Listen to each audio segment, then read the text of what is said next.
Hello दोस्तों, मेरा नाम है मोहित दिवाकर और फाइनेंस आईक्यू में आपका स्वागत है। आज की इस वीडियो में हम अकाउंटिंग कॉन्सेप्ट्स के बारे में पढ़ेंगे, यानी कि अकाउंटिंग अजम्पशंस के बारे में। और इस वीडियो में हम देखेंगे कि गोइंग कंसर्न अजम्पशन क्या होती है, एक्रूअल अजम्पशन क्या होती है और कंसिस्टेंसी अजम्पशन क्या होती है। तो इन सभी के बारे में आज की इस वीडियो में डिटेल में हम पढ़ने वाले हैं। तो वीडियो स्टार्ट करने से पहले जिसने अभी तक चैनल को सब्सक्राइब नहीं किया वो चैनल को सब्सक्राइब कर लेना और बेल आइकन भी प्रेस कर देना। और जिसको इस वीडियो के नोट्स चाहिए यानी पीडीएफ चाहिए तो वो इस टेलीग्राम चैनल को ज्वाइन कर सकता है। वीडियो ख़त्म होते ही मैं नोट्स यहाँ पे अपलोड कर दूंगा।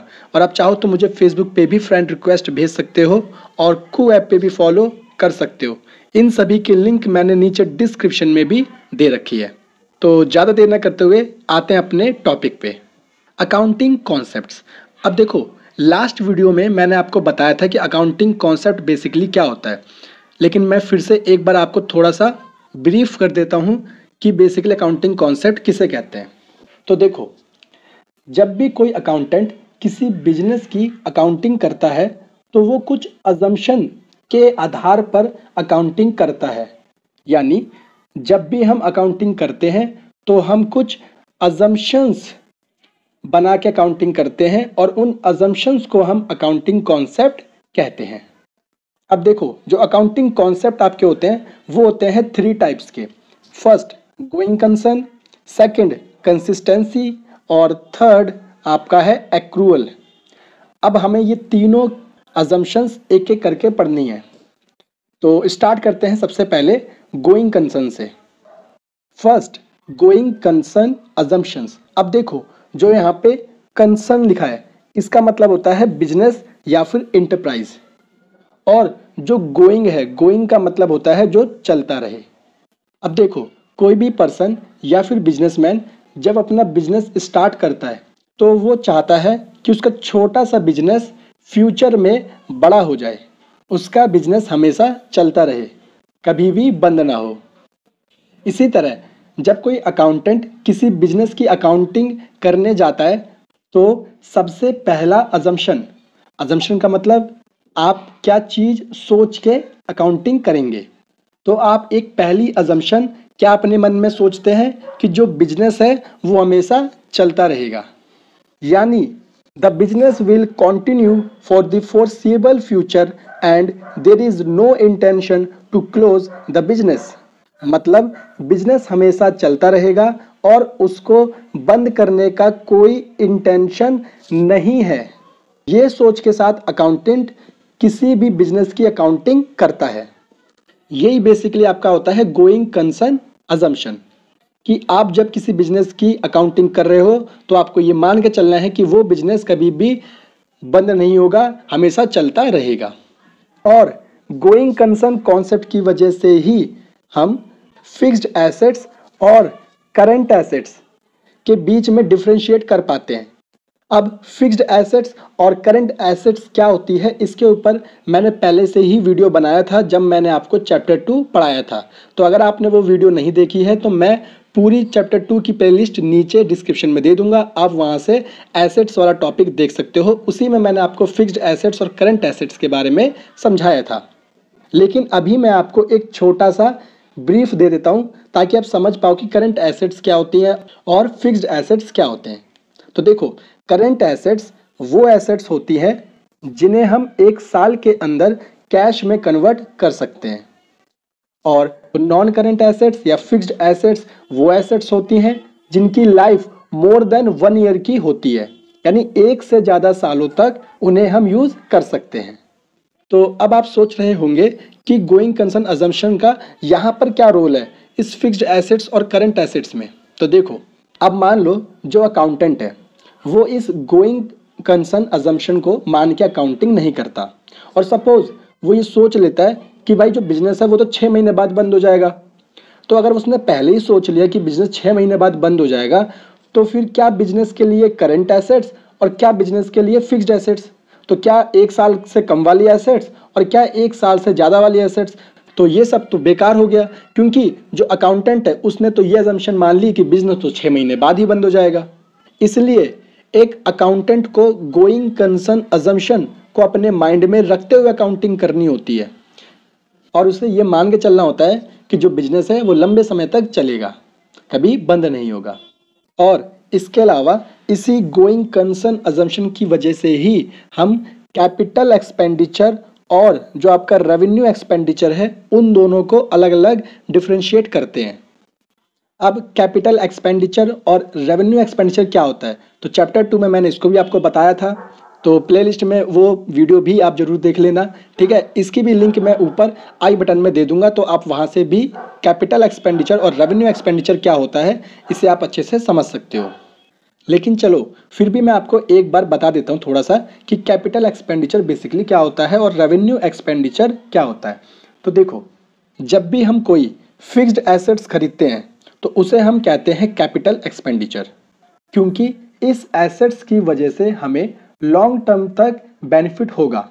जबकि रेवेन्यू एक्सपेंडिचर वो एक्सपेंडिचर होते हैं जो एक साल के अंदर एक्सपायर हो जाते हैं, क्योंकि हम ये अजम्पशन बनाते हैं कि बिजनेस हमेशा चलता रहेगा, इसलिए हम एक साल से कम और एक साल से ज़्यादा लंबे खर्चों को डिफरेंशिएट करते हैं। और अगर आप ये सोच लोगे कि बिजनेस तो सिर्फ 6 महीने ही चलेगा, तो फिर क्या लंबे समय के खर्चे और क्या छोटे समय के खर्चे। तो उम्मीद करता हूं कि आपको गोइंग कंसर्न अजम्पशन अच्छे से समझ में आ गया होगा। सिंपल सा है कि हमें ये मान के चलना है जब भी हम किसी बिजनेस की अकाउंटिंग कर रहे हैं कि जो बिजनेस है, जो वो एंटरप्राइज है, वो लंबे समय तक चलेगी और उसको बंद करने की हमारी कोई इंटेंशन नहीं है। तो अब हम आ जाते हैं अपने नेक्स्ट अजम्पशन पे, जो कि है कंसिस्टेंसी अजम्पशन। अब देखो, ये तो और भी इजी है। क्यों? क्योंकि जैसा इसका नाम है वैसा ही इसका काम भी है। अब कंसिस्टेंसी का मतलब क्या होता है बेसिकली, तो कंसिस्टेंसी का मतलब होता है जो एक जैसा रहे, यानी जिसमें बार बार चेंजेस ना हो, हमेशा कंसिस्टेंट रहे। और कंसिस्टेंसी अजम्पशन भी यही कहता है कि आप जो अकाउंटिंग प्रैक्टिस यूज कर रहे हो उसी को आपको एवरी ईयर फॉलो करते रहना है, यानी आपको बार बार अपनी अकाउंटिंग प्रैक्टिसेस को चेंज नहीं करना है। यानी accounting practice is followed year after year. हम अकाउंटिंग करते समय कंसिस्टेंसी अजम्पशन को फॉलो करते हैं और इसका सबसे बेस्ट एग्जांपल है आपका डेप्रिसिएशन। क्योंकि जब भी हम डेप्रिसिएशन कैलकुलेट करते हैं तो हम उस समय कंसिस्टेंसी अजम्पशन को ही ध्यान में रखना होता है। अब डेप्रिसिएशन क्या होता है, कैसे कैलकुलेट करते हैं, कौन से मेथड होते हैं कैलकुलेट करने के, ये सब हम आगे डिटेल में पढ़ेंगे, क्योंकि इस पे पूरा एक सेपरेट चैप्टर है डेप्रिसिएशन पे। अभी के लिए बस आप ये जान लो कि फिक्स्ड एसेट्स जैसे जैसे हम यूज़ करते रहते हैं उसकी वैल्यू में कमी आ जाती है और इसी कमी को हम कहते हैं डेप्रिसिएशन, यानी fall in value of assets. और डेप्रिसिएशन निकालने के दो मेथड होते हैं। फर्स्ट होता है आपका एसएलएम मेथड, जिसे हम कहते हैं स्ट्रेट लाइन मेथड, और दूसरा होता है आपका डब्ल्यूडीवी मेथड, जिसे हम कहते हैं रिटर्न डाउन वैल्यू मेथड। तो अब डेप्रिसिएशन के एक एग्जांपल से मैं आपको कंसिस्टेंसी अजम्पशन के बारे में समझाता हूँ। तो देखो, जैसे मान लो एक बिजनेस है और वो क्या करते हैं कि एवरी ईयर जब भी उन्हें डेप्रिसिएशन निकालना होता है तो वो एसएलएम मेथड को यूज़ करते हैं। हर साल वो सिर्फ और सिर्फ एसएलएम मेथड को यूज़ कर रहे हैं। तो यहाँ पे आप देख सकते हो कि ये लोग कंसिस्टेंसी बनाए हुए हैं। इसी तरह एक मान लो दूसरा बिजनेस है, वो क्या कर रहा है डेप्रिसिएशन निकालने के लिए कि वो every year WDV method use कर रहे हैं, डब्ल्यूडीवी मेथड यूज़ कर रहे हैं हर साल। तो इसका मतलब यहाँ पर ये लोग भी कंसिस्टेंसी बना रखे हैं अपने अकाउंटिंग प्रैक्टिसेस में। लेकिन मान लो एक थर्ड बिजनेस है, वो क्या करता है कि पहले साल तो उसने डेप्रिसिएशन निकाला एसएलएम मेथड से, नेक्स्ट ईयर निकाल लिया मान लो डब्ल्यूडीवी से, और फिर मान लो फिर से उसने निकाला डब्ल्यूडीवी से, और नेक्स्ट ईयर फिर चेंज कर दिया उसने अब और यूज़ करने लगा एसएलएम मेथड। तो आप यहाँ पे साफ देख सकते हो कि जो थर्ड बिजनेस है उसकी अकाउंटिंग प्रैक्टिसेस में कंसिस्टेंसी नहीं है, क्योंकि वो एवरी ईयर अपनी जो अकाउंटिंग प्रैक्टिसेस है उसे चेंज कर रहा है।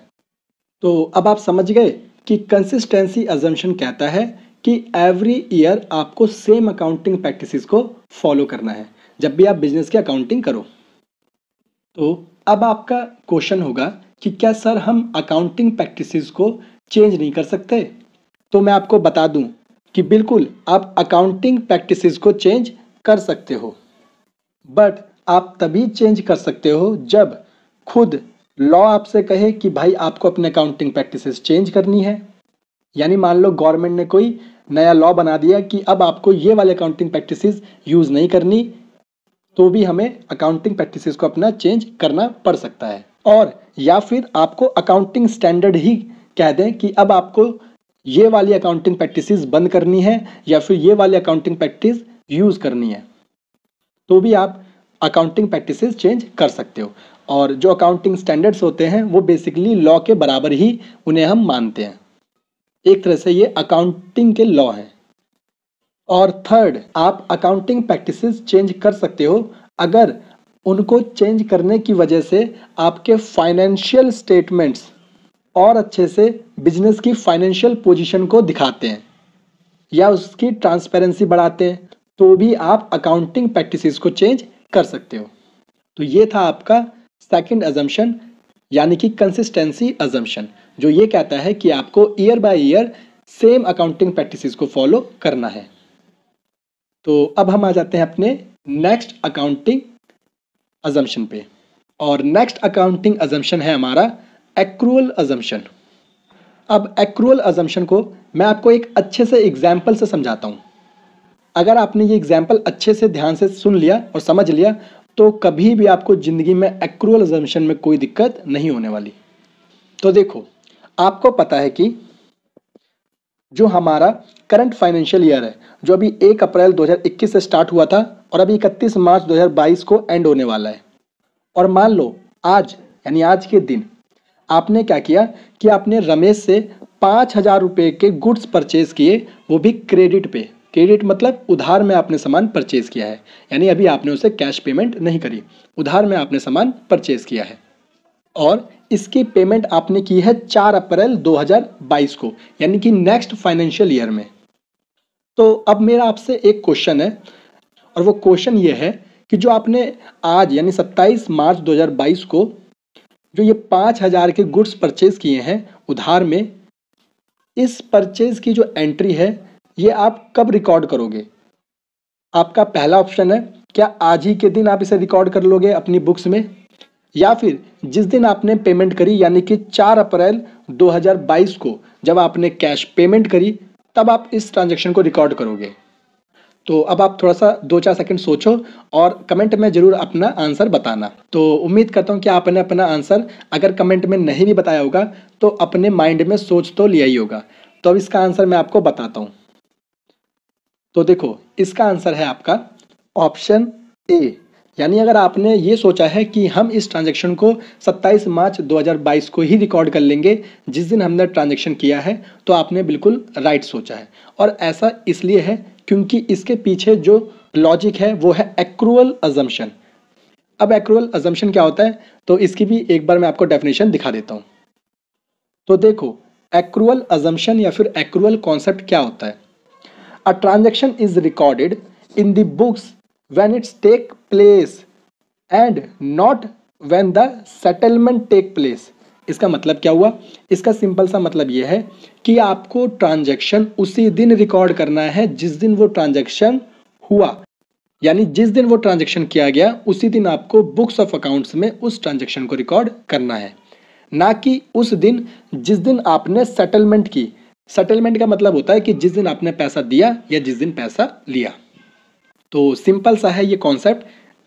तो अब देखो, उस एग्जाम्पल पे दोबारा आते हैं।